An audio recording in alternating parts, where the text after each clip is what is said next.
Ms. Kelly Frazier founded Connecting LLC in 2005 and Connecting LLC Publications in 2011. Connecting is a leadership development company connecting both logic and compassion and is operated here in South Carolina.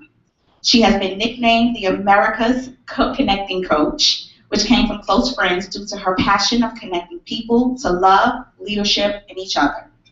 Kelly is a public speaker, best-selling author, certified trainer, and has written and published hundreds of articles for magazines. She has been featured on CBS CNN Radio, Motivational Radio, Baby Boomer Radio, Mamapreneur Radio, and many more. She has authored best-selling books such as Connecting Faith, Hope, Love, and God's Miracles, while contributing to numerous other books. One of Kelly's greatest honors was the dedication of the school for needy children in Uganda. The school was named after her by the women of the village. Kelly is deeply inspired by men and women who navigate life with a head and heart connection and who believe that love truly is what matters most. Kelly Frazier is a devoted wife, mother, and friend. She's also my mentor. Everyone, please welcome Kelly Frazier.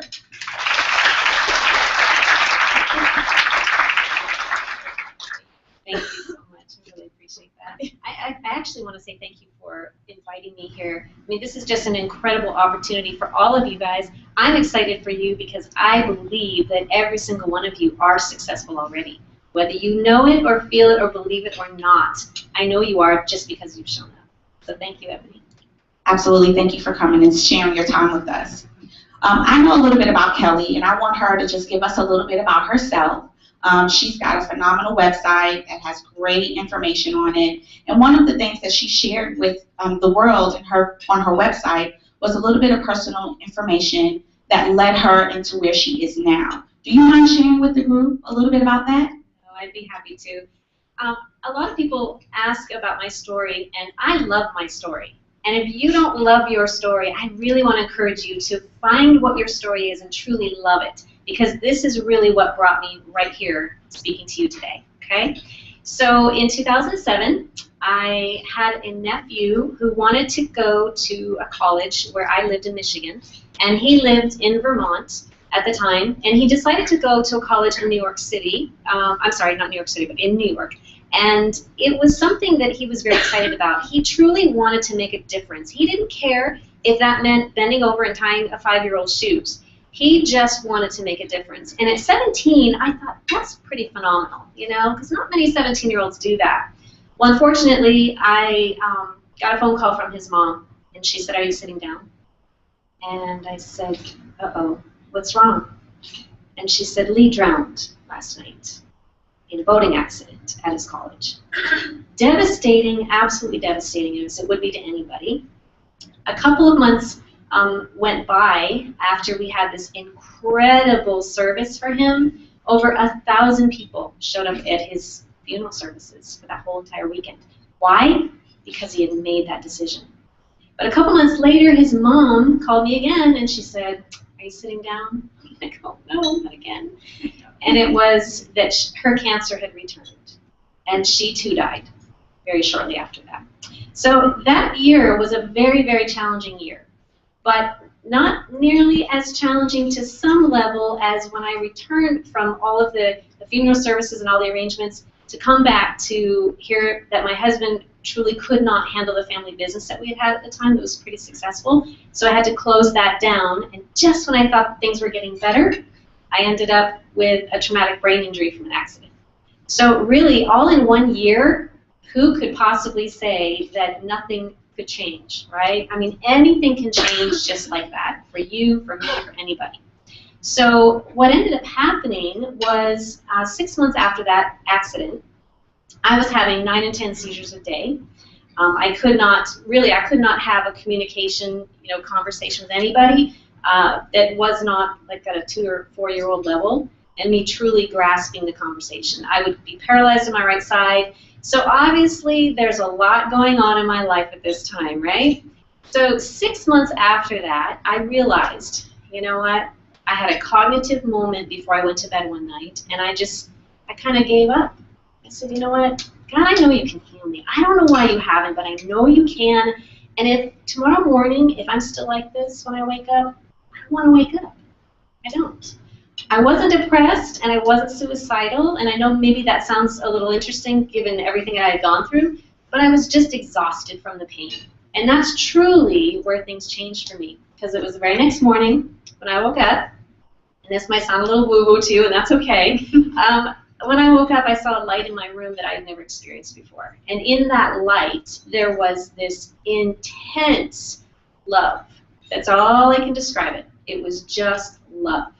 And maybe you've grown up in a church, maybe you've never heard of it, maybe you grew up with loving parents. I don't know what your circumstance or your situation is, but mine was that love I had never in my life experienced. So that changed everything for me. When I sat up, I was kind of thinking, am I awake? Am I dreaming? Is it just my brain because my brain hasn't been functioning? What is this? So I started touching myself. Okay, no, I'm awake.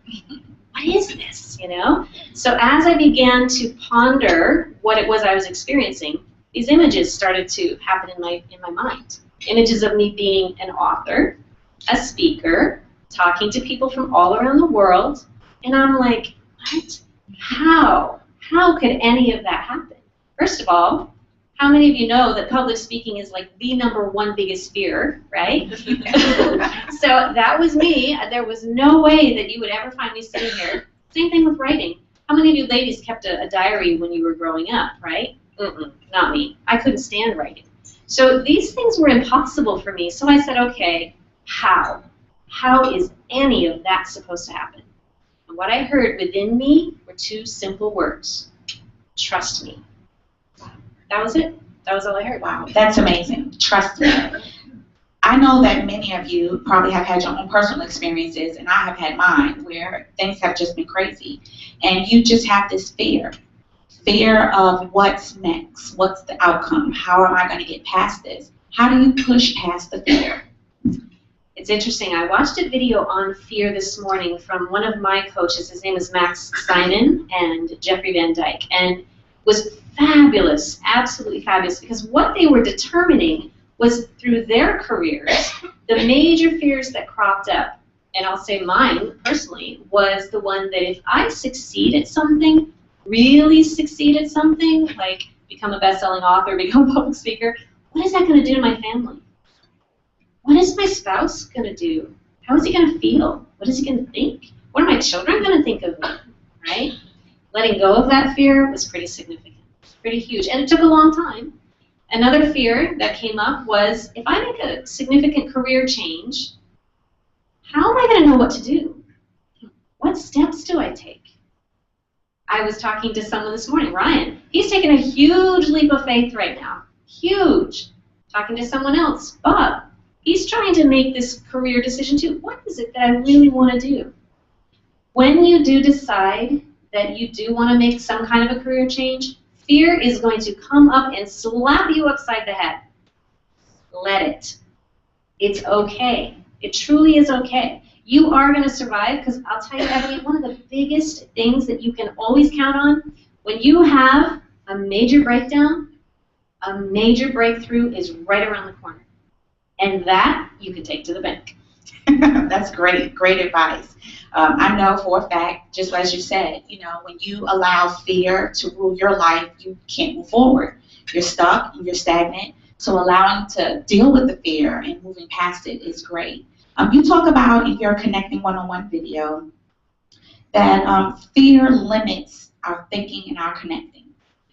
We're trying to get connections, as we all are, in our business life. How do we move into that? What does it look like?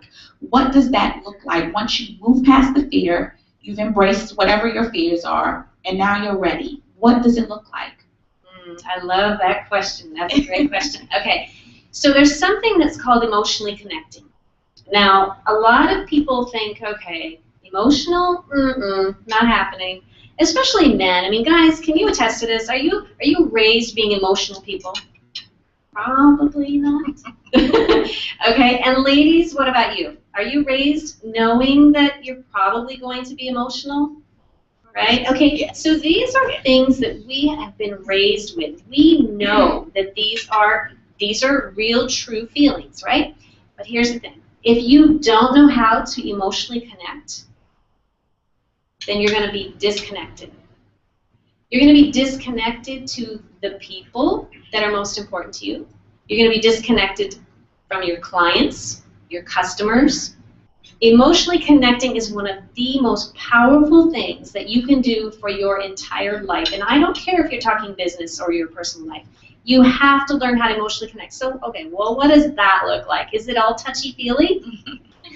No. No, it's not. Can I tell you a quick story? Because I think this will really hit home to you. My daughter, she's a professional photographer. She just went through this incredible school up in Massachusetts, and she became a professional photographer. But she also has a boyfriend in Canada that she, at this particular time, had not seen for a really long time. They had talked about getting together for the Canadian holiday of Thanksgiving. So they were very, very excited. But, you know, tickets cost a lot of money, and when you're first starting out as a new entrepreneur, you don't really have a lot of extra cash to throw at that, right? So she was so excited when she found a ticket for I think it was $175. Well, she was thrilled, and she wanted to share that with her dad and I. Mostly with her dad, because her dad has the money mind, right? So she's all like, Dad, guess what?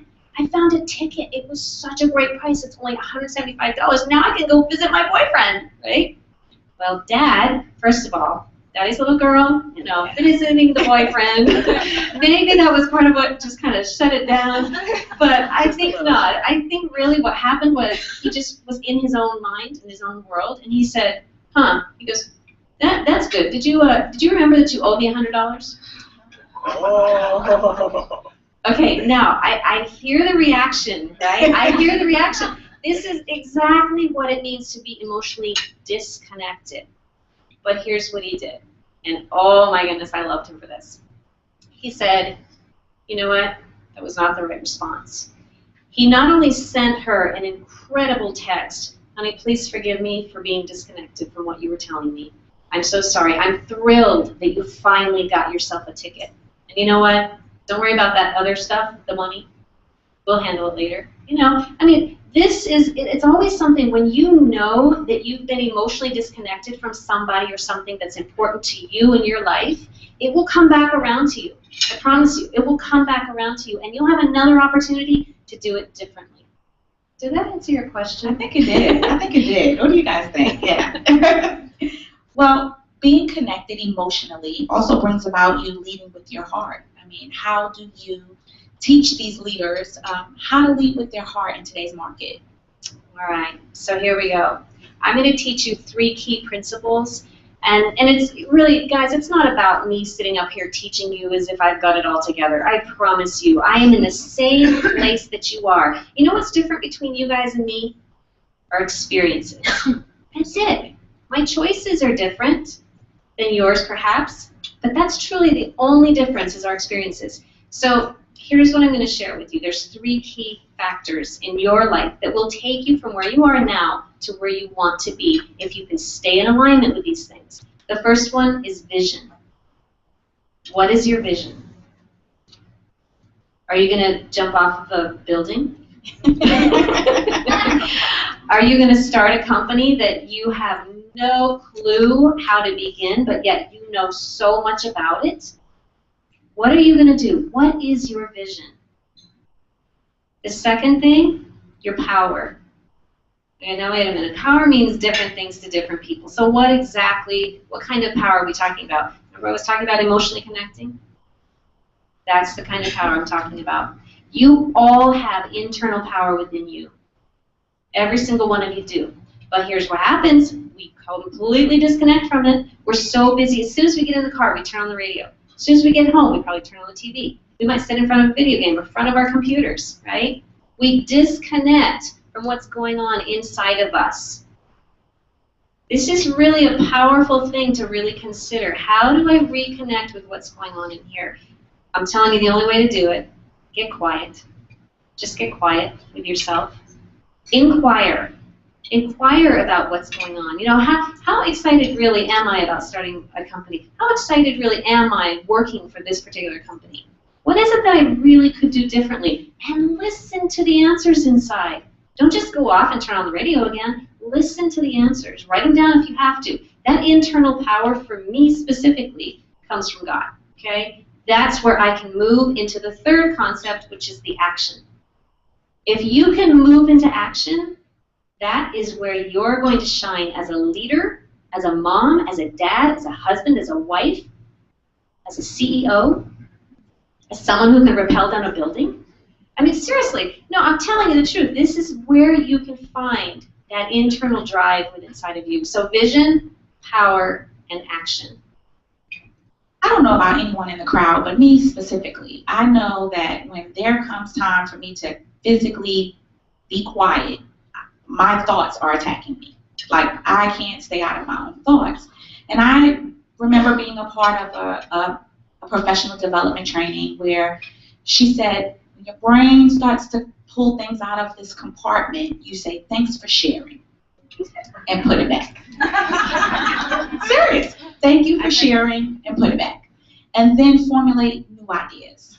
How do you help yourself get to that quiet place where you can shut your brain off and just really focus on whatever your higher power is, God, or whatever your spirituality is, so that you can hear those thoughts clearly? How do you practice that? Well, can I ask you a question? Sure. How did it work for you putting it on the shelf? It worked.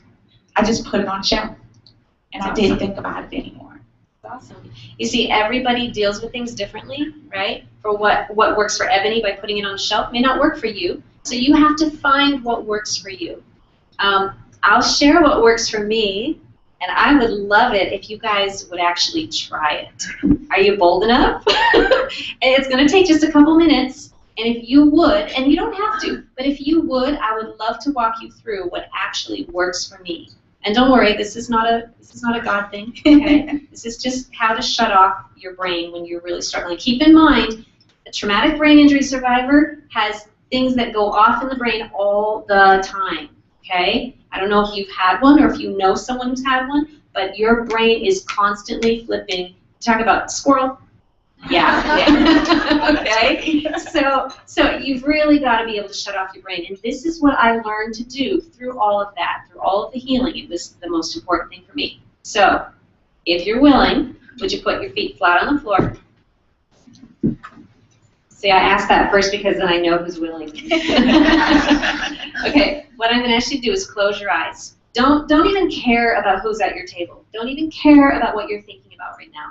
Just close your eyes. I'm going to ask you to breathe in very, very slowly at the count of 4, very slowly, okay? So breathe in deep and hold it at the count of 4. Breathe in, hold it, and let it out, count of 4. Okay, do it again, and as you're breathing this time, I want you to think only about your breath. Listen to your breath, and let it out.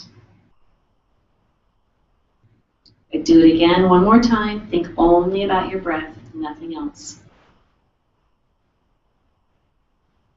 Now this time when you do it, I want you to relax your shoulders and your arms.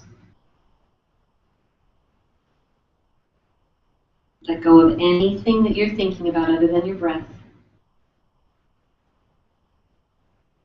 Relax your hands, your feet, your knees.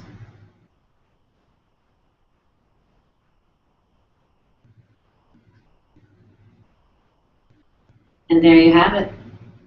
Okay?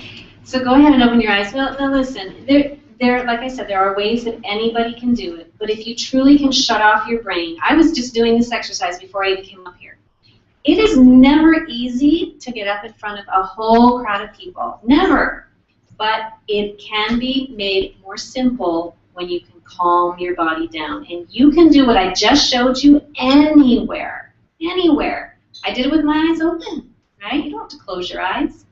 But it's very, very important for you to just shut off all those things in your mind. Is that helpful? Very. Thank you. You've given us a wealth of tools today. I mean, we've talked about vision and your power and how to apply that and put it into action. You've shared your story with us. And that's a lot to take in. What's the first step? If we're walking out of here today, what's our first step? Great question. Okay, so the first thing that I knew that I needed to do was to connect with people who knew how to do what I wanted to do. I say the word wanted very loosely. I really didn't want to become an author or a speaker. I really didn't. This was something that, was shown to me, but it became my calling. Okay, it became my calling, and I love what I do today.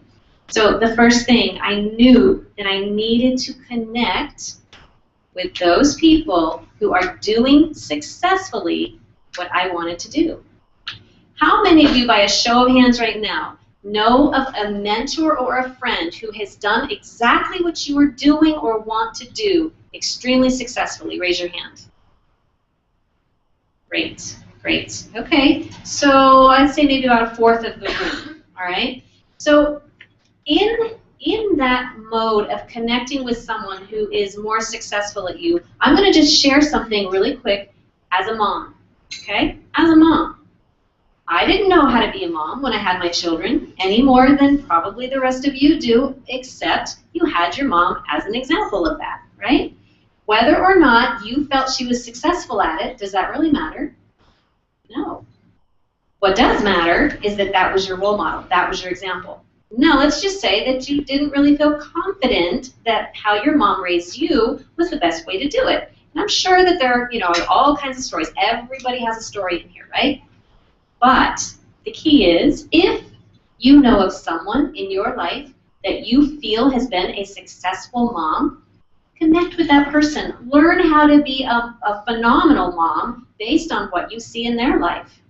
Every single one of you has someone in your life who has been more successful at what you wanted to do, okay? Connect with them. How do you connect with them? Here's a real tough thing, okay? Kind of step out of your comfort zone and you ask. Just ask. Well, then you go, okay, well, what about if I get rejected? Here's another tip on that. I was asked to ask a mentor to mentor me when I wanted to do this, who was from, I'm sure most of you know what Disney is, right? Walt Disney, Disney shows. This woman was a Disney star, and then she created more Disney stars, and then she became this phenomenal individual in Hollywood and all these different places. That's who I was asked to connect with as my mentor. And I'm like, that just didn't make sense to me. I didn't understand where the alignment was, for one. Second, she didn't really know me. Why would she agree to be my mentor? I was like, you know what? This is what I'm hearing internally. Ask her. So I'm like, okay. I sat down 4 a.m. and I sent her an email message. I said, okay, this is what I'm hearing. I know this sounds crazy, but would you be my mentor? She wrote back probably an hour later. I would be so honored. And the alignment issue that I thought was an issue, I didn't know this, but she had become a Jewish rabbi, thank you, a Jewish rabbi for years, and she just loved people. That was all she did. She just loved people. Well, hello, I want to learn how to love people better. So, I mean, it was just a perfect fit after a while.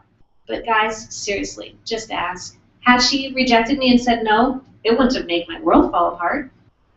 But you've got to be willing to take rejection, right? Okay. You use the word success. What does that look like? Wow. I woke up this morning breathing healthy with no brain injury and just an amazing feeling of coming here and talking to you. To me, that's what success looks like. I know everybody has their examples, everybody has their ideas about what success is. You have to find out what that means for you. Most people have a view of being successful as in the cash, right, the financial. If I am financially squared away and I'm doing really, really well, then I'm extremely successful. And that's true, if that's what your perspective is. It truly does come down to that, your perspective. And I don't know that I need to say any more about that, except there are other ideas of success. So just always remember that, okay? We're going to open the floor up at this time for questions. If anyone has any questions for Kelly, raise your hand, let us know.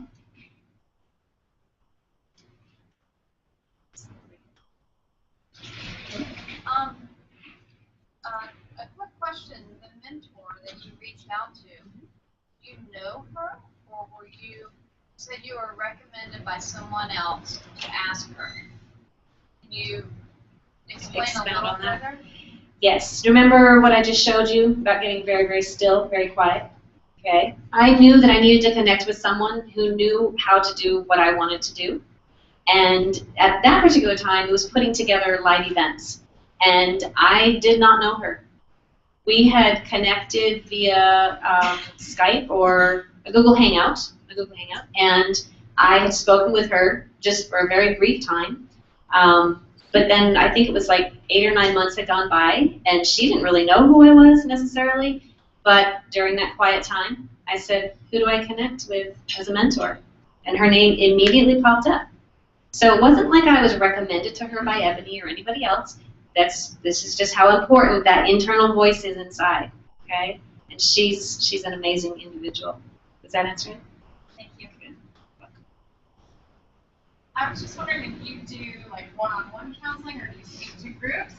I have a team of about 30 girls under me that always need motivation and direction. So yes. I'm tired of it for me. I'm sure they never get tired of hearing from you. But to answer that question, yes, I do talks just like this quite often. I'm constantly available for people who need people to come in and talk to their business staff, or even families. Yes, I do coaching. We call it coaching instead of counseling. I'm not a licensed therapist in any stretch of imagination, but in 2004, I began doing life coaching, and I had to put that on hold. But people were coming from all around the world to see me. I promise you guys, I didn't do anything other than facilitate for them. That was all I did, was just facilitate this relationship, the emotional connection. You know, couples literally would come in the door with divorce papers in their hands, and they would say, I just was wondering, do you think there's any hope for us? Guys, there's always hope. There is always, always hope, as long as you're willing to learn and think outside of the box, you know? So they stayed with me from Monday to Friday. I coached them for 20 to 25 hours. And they were totally connected and totally in love, feeling like they were on a honeymoon by Friday. Now, I promise you that it sounds so crazy, but it's the truth. Unless you learn to emotionally connect, you're going to stay disconnected. We've got a question in the back. Considering how social media and everyone really thinks that those types of platforms provide really connectivity and connectedness between people, do you have any types of tips for us, you know, and obviously, most of us probably in our first, second, third job, on how to really build true ties? Obviously, a lot of people say that leave ties can be your best recommendation for the next job and mentoring. But do you have any types of tips you can share with us on how to truly build a connection given a lack of connectivity? Oh, it's a fabulous question. And just for the live stream, because I don't know if you guys realize, but we were live streaming this at the same time. The question was, how do you make connections using social media? And he's right. I mean, how many times, maybe you guys have even had this thought yourself, that using social media platforms is like such a way to disconnect, and that people use it as an excuse to just get on there and play games or whatever. Here's the truth. I love social media. Not because I'm a social butterfly. Anybody who knows me will tell you I am much more of an introvert than an extrovert. Okay? Hard to believe, but it's true. Social media, I have learned to use social media to meet some of I have BFFs now because of social media. People I have never even met in person. We're BFFs, you know? I can call them at 2 o'clock in the morning if I have an issue. So here's what I would suggest. Do you guys all know what PMing means? PMing on Facebook, for instance? Okay, private message. Private message those people that you really want to get to know. But do yourself as a favor. Don't just put out there, oh, hey, I love your smile. Ain't gonna happen. Okay? You really want to do 3 things. Okay? And I'm going to share these 3 tips with you regarding social media and any company that you guys have. I don't care if it's your own business or somebody that you work for. Do these 3 things, and you're going to find people really relating to who you are. First, tell them immediately how much you appreciate them. Do we or do we not all have an ego? Okay? Tell them how much you appreciate them. Tell them if there's something that you've seen on their walls or their websites just let them know, hey, I just saw this. That's amazing. I was really excited about that. My name is blah, blah, blah, and I would love to connect with you on a deeper level other than just social media. Now, guys, if you're talking to a female, you may not want to say on a deeper level. It may kind of, freak them out. But word it in a way that is actually going to allow you that foot in the door. Because truthfully, that's what you need to have, are those connections. You don't have to go deep right away, but when they respond, acknowledge that. Thank you so much for taking the time. That's awesome. One thing that we have not really talked about, Ebony, and that is confidence. I believe with all my heart that if you know who you are, truly know who you are, that you are loved beyond anything that you have ever thought capable of being loved or loving other people, you would never have an ounce of problem with confidence. Never. Introverted people will tell you that their biggest issue is confidence. Not necessary. It's not necessary. I'm telling you right now, because there's a beauty inside of you that nobody else on this earth has. Nobody. Nobody is any different than you are. I don't care how much money they've made. I don't care the position they're in. Nobody is any different than you are. Their experiences are different. That's it. Right? I hope you remember that, because that's hugely important. I think we have time for one more question, if there are any. Well, Kelly, tell us how we can find out more about you, your books, and where we can just dig all into your business. Well, thank you. Actually, kellyfrazier.com, and somebody was just telling me, Bobby was telling me that he has an employee or somebody that works with a coworker who is Kelly Frazier as well. So I thought that was really cool. My name is spelled Kellie, and my last name is Frazier, Kelly Frazier. And I would be happy to connect with you guys. I do have a contact page in there. Connect with me on Facebook. I would love to connect with you there too. It's amazing to me how many requests that come in, and it's challenging to keep up with. So if for some reason I'm not accepting your request, tell me in a PM that you're from this group, and I will connect with you immediately. Awesome stuff, guys. I hope that we all walk away today with some focus on how to get to our vision, how to put some power behind that, and put it into action. Spend some time learning the tricks that we've learned today, breathing, clearing our minds and staying focused, and walking away with some confidence, because we have some new tools to use today to make us a better person and be better with who we are. I hope you all have enjoyed this as much as I have. I love talking with Kelly, and Dollamore School of Business has given us a gift for you coming out today and doing this presentation. We'd like to give that to you before you leave. And if anyone has anything that they would like to know more about, Tammy and I are going to work on creating a link, possibly on the Greenville Chamber's website, so that you guys can get connected with Kelly in any way that you can. Thank you guys again for coming out. We really enjoyed it. Thanks.